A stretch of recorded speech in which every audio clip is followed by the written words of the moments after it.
meu anjo e meu mentor, eles estavam juntos. Ele falou assim: você tem o hábito, às vezes, de achar que a verdade tem que ser dita. A verdade sempre tem que prevalecer. Mas como ela deve ser dita? E em qual momento ela deve ser dita? Se não tiver amor, não tem verdade.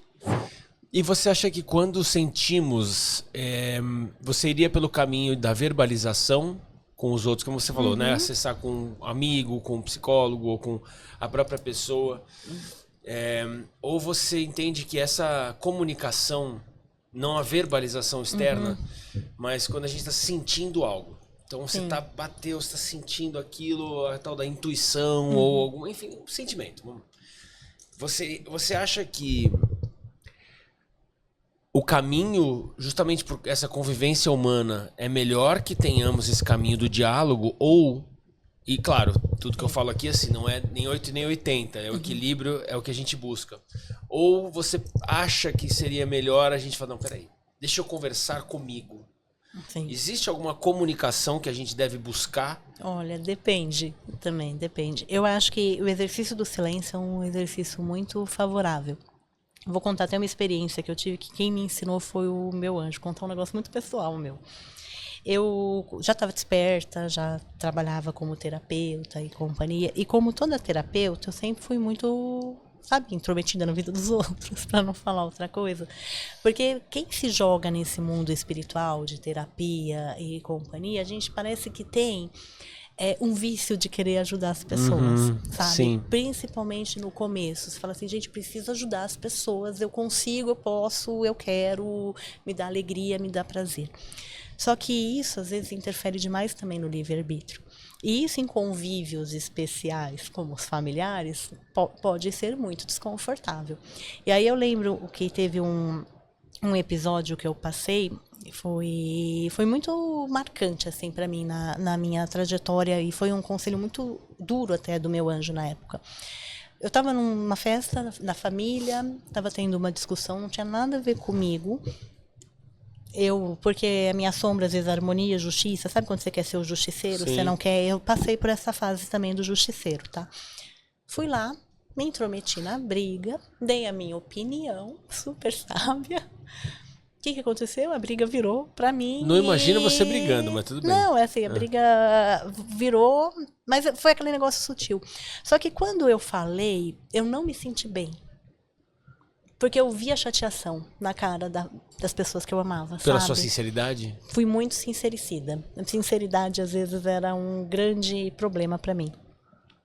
Aquilo me deixou moída. E aí eu lembro que no dia seguinte até, eu usei uma palavra muito dura no dia, que foi hipócrita. Falei, deixem de ser hipócritas, né? Muito duro, fui muito rígida. A rigidez, lembra a crítica?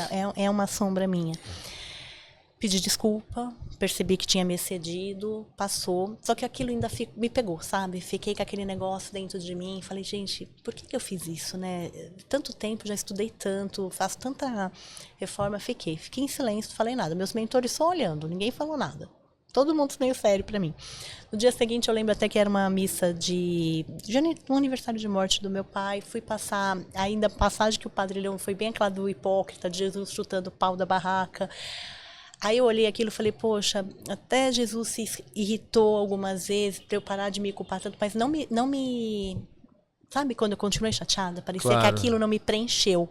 Mesmo vindo como se fosse quase uma resposta indireta, de pega leve com você, aquilo não me preencheu. Eu continuei me sentindo meio mal. Passou uns 3 dias. Aí veio o meu anjo. E aí ele falou assim pra mim, você tá bem? Aí eu falei, não. Ele falou, o que foi? Né? Aí eu falei, nossa, eu não tô me sentindo bem. Ele falou assim pra mim, vocês têm... Meu anjo e meu mentor, eles estavam juntos. Ele falou assim, você tem o hábito, às vezes, de achar que a verdade tem que ser dita. A verdade sempre tem que prevalecer. Mas como ela deve ser dita? E em qual momento ela deve ser dita? Se não tiver amor, não tem verdade. Você sentiu amor falando o que você falou? Você gerou amor na outra pessoa falando o que você falou? Se não tem amor, não tem verdade. Aquilo, assim, me destruiu. Foi uma lição que eu recebi na minha vida. E depois disso, eu fiz um exercício. Eu escrevi, até eu tinha uma lousa na minha casa, que ficava do lado da cozinha, eu escrevia assim: Cíntia, só por hoje silencia. Para eu aprender a silenciar antes de falar. Porque se não tivesse amor, não ia ter verdade. E a gente tem esse hábito, falar, eu vou falar, a pessoa falou, ela tem que ouvir a verdade. Tem mesmo.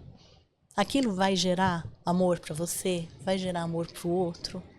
Senão, qual o motivo de falar aquilo naquele momento?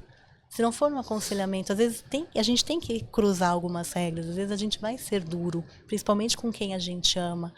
Mas se a gente conseguir encontrar esse limite de silencia primeiro e olha para aquilo com amorosidade, respeita o outro, porque eu interferi no livre-arbítrio, eu achei que eu podia julgar de uma forma maior do que o outro e não trouxe amor nenhum para aquela situação. O que eu fiz? Cagada, para não falar outra coisa. Mas é a forma que a gente te incomodou, aprende. mas não, aqui não era com você, né, que você falou a questão. Mas assim, me incomodou, mas mas não era com você o problema. Eu não podia esperar aconselhar, acolher. Eu podia ter reagido Sim, de uma forma não foi diferente. Propício. Não foi. Porque a verdade tem que ser dita. Por quê? Quando, onde, como. Quando, onde, como. E às vezes a gente tem que aprender a silenciar. Então essa pergunta que você me faz, falar como que eu tenho que expressar, depende.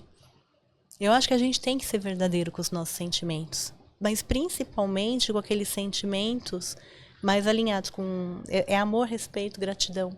E eu ainda colocaria compaixão e perdão.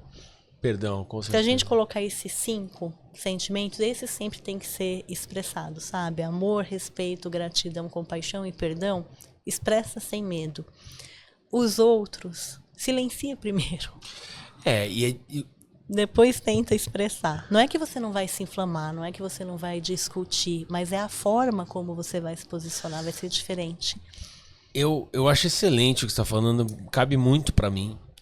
Mas eu também me coloco no lugar e tento fazer às vezes aqui de várias pessoas, né? Sim. Porque existem temperamentos diferentes. Sim. Então a gente também tem que levar isso em consideração. Porque, Sim. por exemplo, uma pessoa com um temperamento que, digamos, seja mais tranquilo, o silenciar é mais fácil. Na verdade, é mais difícil extrair de uma pessoa mais tranquila ou tem por característica a ser mais introspectivo. Assim como é muito difícil silenciar uma pessoa extremamente extrovertida e, né, e com temperamento forte, assim por diante. Então, eu entendo, faz todo sentido e é um exercício justo nesse equilíbrio. Só que o silenciar, quando a gente vê uma injustiça, é difícil. ou quando a gente entende que aquilo é conosco e você fala, eu tenho que falar. O que eu tenho aprendido, e você está me dizendo isso agora, muito obrigado por você compartilhar, tá?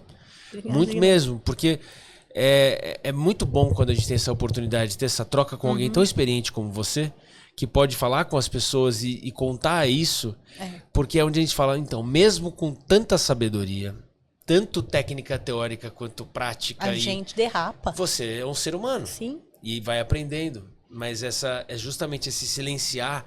Eu aprendi, eu tô aprendendo ainda. Sim. Aliás, Américo Barbosa, se estiver nos assistindo, vocês conhecem. Ele é sensacional. É um cara que está me ajudando diariamente, sem ele saber o quanto ele está me ajudando. E é sobre esse silêncio, é sobre o respirar. A sabedoria. Muito bom.